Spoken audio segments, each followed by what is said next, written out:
Hello guys and welcome to today's reading vlog. I thought it was about time that I read some books that I've been putting off for a while. I thought it was about time because I'm looking at my TBR cart every day and I'm thinking that's been on there for over a year now. Possibly even longer than that. And actually on my monthly TBR this month, I have quite a few books that I have been putting off for a while. So I thought it'd be a great time to film this reading vlog and to kind of hold myself accountable for the books that I've been putting off. So the first book for this vlog is a book that I have been putting off for far too long, and I actually saw the other day that a year ago, last June, it was actually on my TBR for that month as well. And I still haven't read it. And it's a book that has been on multiple monthly TBRs since then, and a book that I have constantly said that I really want to read and I just haven't got around to it, and I don't even know why I haven't got around to it. But that is The Co-Worker by Freida McFadden. It's happening. I promised you guys that I would read this month, that this month would be the month. It's happening. It's well and truly happening. This is one of those books I have heard so many mixed things about that I think that's partly why I've been putting it off. But at the same time, because I've heard so many things about like how this is so weird and like it's just a crazy ride, that I'm kind of like, I want to know what I think of it. I want to know why everybody's saying that. So I can't wait to see what it's about and why this is the one that everybody says is so weird. So let's start reading the first book for this vlog.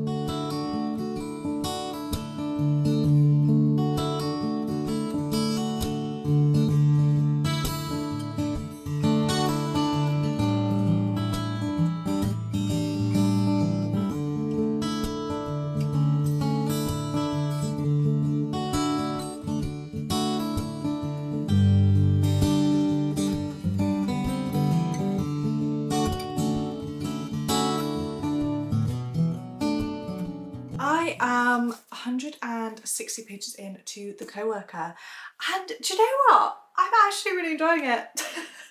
I actually am. I kind of was going into this with the expectation that it wasn't going to be my favourite Freida McFadden, and that's not very common for me. I feel like I go into most books expecting that I'm going to like them. But this one I was kind of cautious with, just because of all the mixed things that I heard about it. And the thing specifically that I heard was the amount of references to turtles. And I was like, what? What are people talking about? What are they talking about? I get it. I get what you guys are on about. The turtle talk in here, intense. It is intense. But I will say, I kind of thought going into this that it was one of those things that was just weird for no reason, and like kind of the equivalent to In the Crash, also by Freida McFadden, when the main character is pregnant and she craved tuna all the time, so she called her unborn baby Little Tuna, I think it was, or Tuna, something along the lines of that. And I just feel like that's weird for no reason. Like, what's the reason for that? You know? And I thought that was going to be similar in this, and even though I don't know the reason for it, it is very much this person's personality. Like, she's just obsessed with turtles. And that's just her thing. So it kind of makes sense. I don't really mind that they're going on and on about it because that is her thing. We basically follow two women. We have Natalie. We follow Natalie in the present day, and she works for this vitamin company. And one day she goes to work and her co-worker, who is always on time, is always at her desk at a specific time, isn't there, and nobody's heard from her. And it's just so unlike her that she hasn't shown up to work and that she hasn't let anybody know or anything. So Natalie basically takes it upon herself to go and investigate a bit, go and see what's happened to her. She goes around to her house and she's not there. She's nowhere to be seen. And there's a bit of a crime scene situation at her house. And then we also have Dawn, who is the co-worker that's gone missing, and we follow her perspective more so in the past. It kind of gives us a bit of a backstory. I think it started like 8 months before she went missing, and we basically get her perspective from emails, which is kind of like a little written diary in a way. It's her emailing her best friend, basically telling her what's going on in her life and everything. I do really love a book that has something slightly different to it and kind of mixes it up as you're reading it, and that's very much the case for this one with the emails. I think that's just such an interesting little addition to the story. Right now, I feel like I have so many theories on what's actually going on, but also at the same time, I feel like I have none. I feel like I don't really have any strong theories that I'm like, well, that's obviously it, you know? Because sometimes before in Freida McFadden books, I have predicted them. But right now I feel like I don't really have a strong theory, which is quite nice because I'm like, anything could happen. Anything could happen. Yeah, it's also reading very quickly. I think I read like 130 pages just yesterday, and it's nice to be back in a Freedom of Fandom book that I'm really wanting to know what's going on, and I quite like the setup of this one. And I'm intrigued to see what the big twist is going to be. Honestly, I'm intrigued. I'm nearly halfway through, I'd say.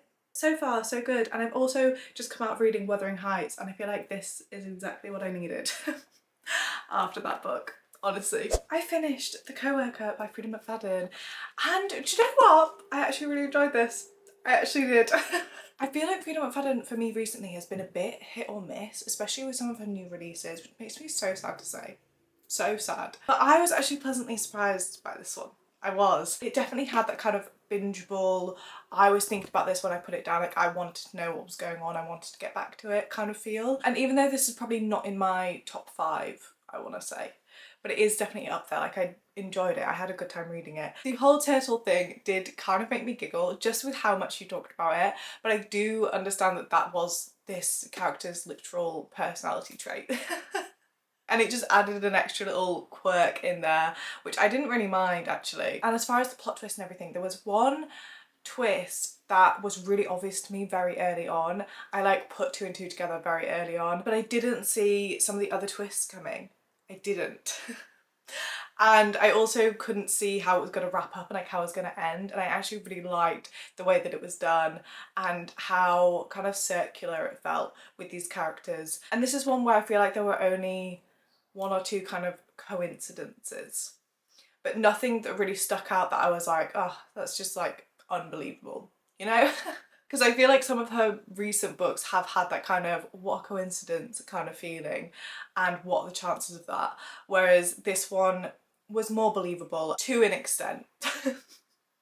I will say to an extent, but the kind of plot twists and the explanations weren't just coincidences, if that makes sense. As for rating, this is a 3.5 stars. So a solid rating. I did enjoy it. I liked the plot twist. I liked how it all wrapped up and how it ended. Yeah, like I said, I had a good time reading it, and it is definitely one that I was wanting to pick up. And I'm pleasantly surprised because, as I said before, I did go into this kind of with the expectation that it wasn't going to be my absolute favourite. But if you're looking for another Freedom McFadden that's a really easy read, this is definitely one that I would recommend. As for my next read for this vlog, I'm actually about to start filming a Fresh Off the Shelves vlog. Very exciting. I'm very, very excited for it. And I think that one should be up before this reading vlog. So I'm going to hit pause on this reading vlog while I film that episode of Fresh Off the Shelves, and then I will return to this reading vlog and we will pick up my next book that I've been putting off. So I will see you guys in a couple of days' time. Hello guys, it's a couple of days later and I'm back to filming this vlog of reading books I've been putting off. And the next book that I picked up is Eleanor Oliphant Is Completely Fine. Now I remember this one back when I was a teenager was really, really big and popular, but I actually wasn't that into reading at the time. So I remember hearing a lot about it, but I just wasn't really reading, so I never picked it up or anything. And I have been really intrigued ever since getting into reading. Whenever I see this book I have been intrigued because I've heard nothing but great things about it. I am currently 150 pages in and not gonna lie, I don't know how I feel about it at the minute.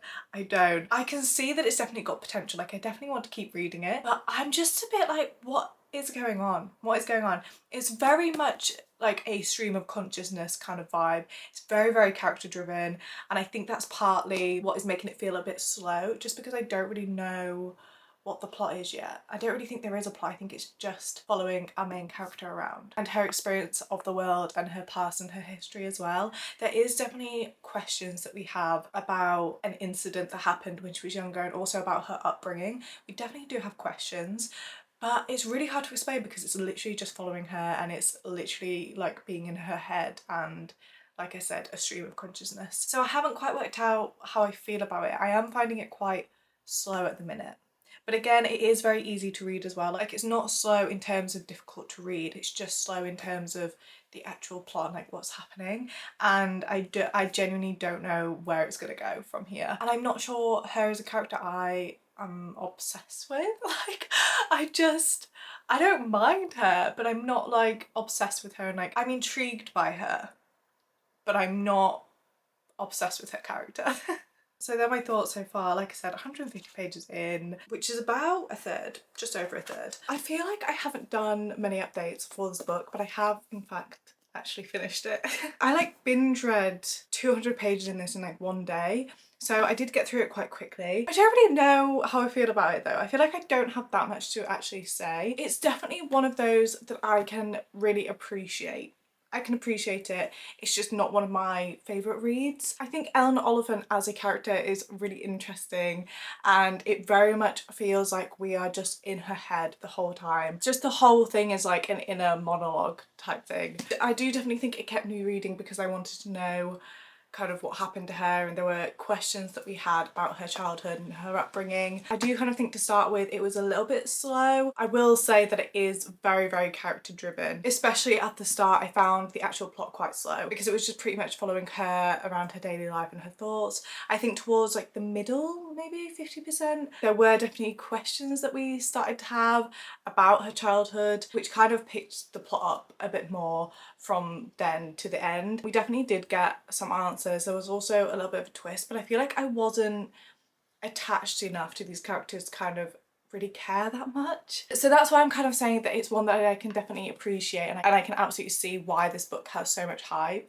especially at the time, because I think at the time, I think it was like 2017 I want to say, there probably wouldn't have been many things that were like this that were very big. So I can definitely appreciate it. As for rating, I'm gonna give this 3 stars.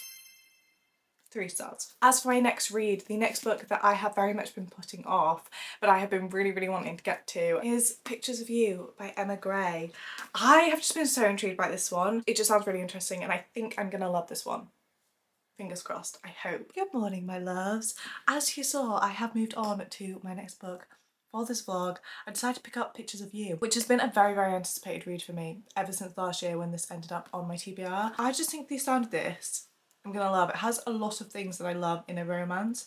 It's a second chance romance. It's got the amnesia trope, which I'm really excited to read. Something where the whole plot of the romance story is centered around that trope. Because I've only really read romance books where it's in there. It's like a micro trope rather than a whole book centered around the trope. And I think it's also like childhood friends to lovers as well, which we love. I am 67 pages in, so not very much at all. But first impressions. The female main character is obsessed with true crime and obsessed with like the psychology behind criminals. We love. And she's also a fan of Taylor Swift. Look, immediately sold. And I've also just got to the point where I've realised that it's dual timelines, which I love because we're gonna get to see them growing up together and like how they were when they were friends. This basically centres around Evie, and Evie is like 29 years old. She gets into a car crash with her husband passes away, and she wakes up thinking that she's in her 16-year-old self, essentially, and can't remember anything else other than what she knew when she was 16. And then she meets Drew, and we know that Drew and her have some connection when they were younger. He basically describes her as like the one that got away, but Evie has no idea that they used to be friends, and I get the impression that he's gonna stick around to help her piece together her past and try to overcome this psychological amnesia that she has. I love that whole concept already, and I'm really excited to see how they were together back then when they were 16. I'm really excited for that. Not very far in yet, but so far, so good. I'm excited, and I like that it's also dual point of view as well. I like that we get both Evie and Drew's point of view.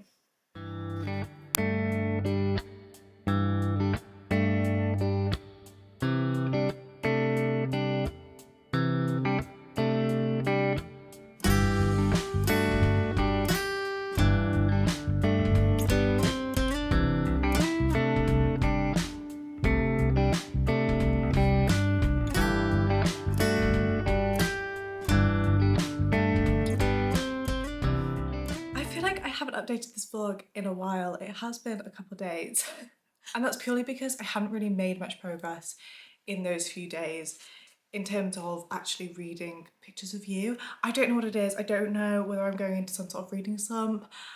I don't know, because I don't think it's this particular book, because I am interested in this book and I am actually enjoying it when I have time to sit down and actually read. But I feel like for the past 3 or 4 days I've only read like 20 pages at a time in the whole day, which for me is very unusual and also means that I don't really have as many updates as I usually do because I'm not very far into the book. However, I have tried to prioritise reading today just to get through some of this book and hopefully to prevent myself going into a reading slump.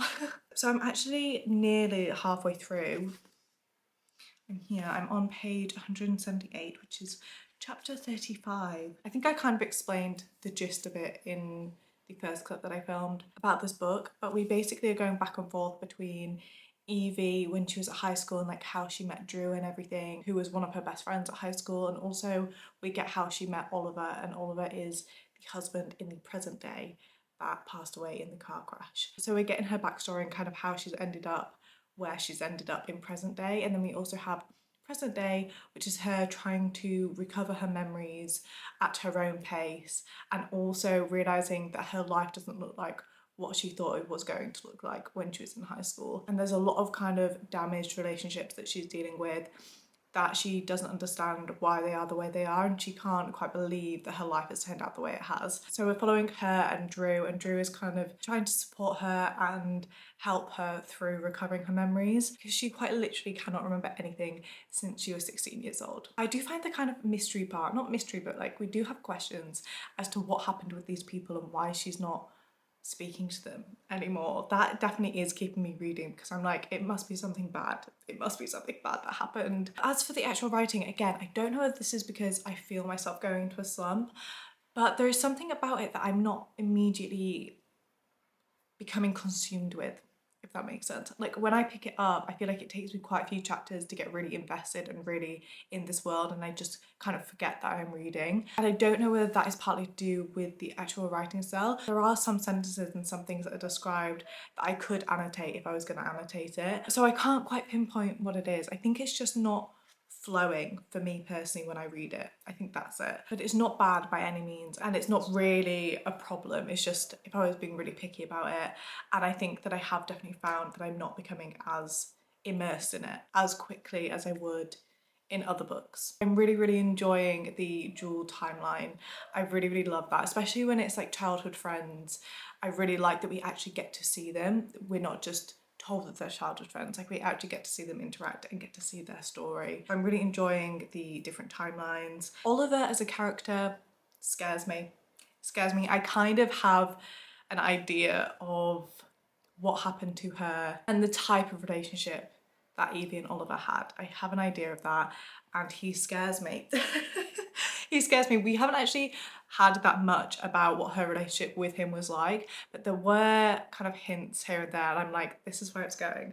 If this is where it's going, I don't like him. I don't like him. I do really like Drew. I also like that we get his point of view, but I will say they don't seem that different. Like the way that it's written, if their name wasn't at the top of the chapter, I'm not sure that I would be able to tell you whether it was Drew or Evie speaking. Also, this might be incredibly niche, but I've just got to a chapter where they've gone on this little like trip together and they're at this beach, and they've gone there specifically to see like this bioluminescence in the sea, like sea sparkles basically. And all I can think about is that one episode of Bob's Burgers where Jean finds that blob in the ocean that is basically the same thing. That's all I can think about. Tell me you love Bob's Burgers without telling me you love Bob's Burgers. Me again. I just had another thought that I think is really interesting about something that's in this book. Just the difference between her relationship with Drew and her relationship with Oliver is represented really interestingly. Because with Oliver, it's like this whirlwind of a romance, and it's like the romance she always dreamt of, and she's kind of blinded by all these nice gestures he does and like how giddy and nervous she feels around him. But then with Drew, she doesn't feel the nerves, she feels a sort of like security and peace and being calm around him. And I think it's so interesting, the two kind of representations of love, even though she doesn't see Drew in that way at the minute when they're just friends in high school.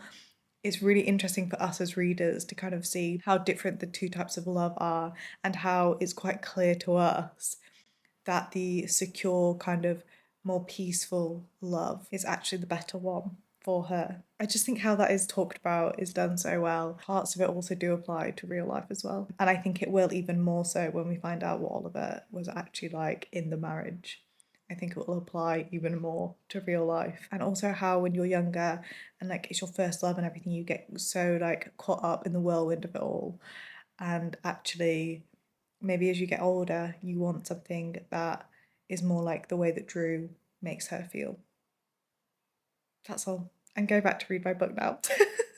I finished reading Pictures of You and I enjoyed this. I did enjoy it. I think I said this before, but it definitely does have all the elements of a romance that I absolutely love. And this was actually kind of a predicted 5-star read for me, but I just feel like something was missing for me. And I can't exactly pinpoint what it was. I really wanted to be obsessed with Evie and Drew as characters and I wanted to be really rooting for them. And even though I was, definitely, I didn't get that feeling. I think maybe we didn't get enough of them in the past at high school when they were growing up together. I feel like maybe we didn't get enough of that.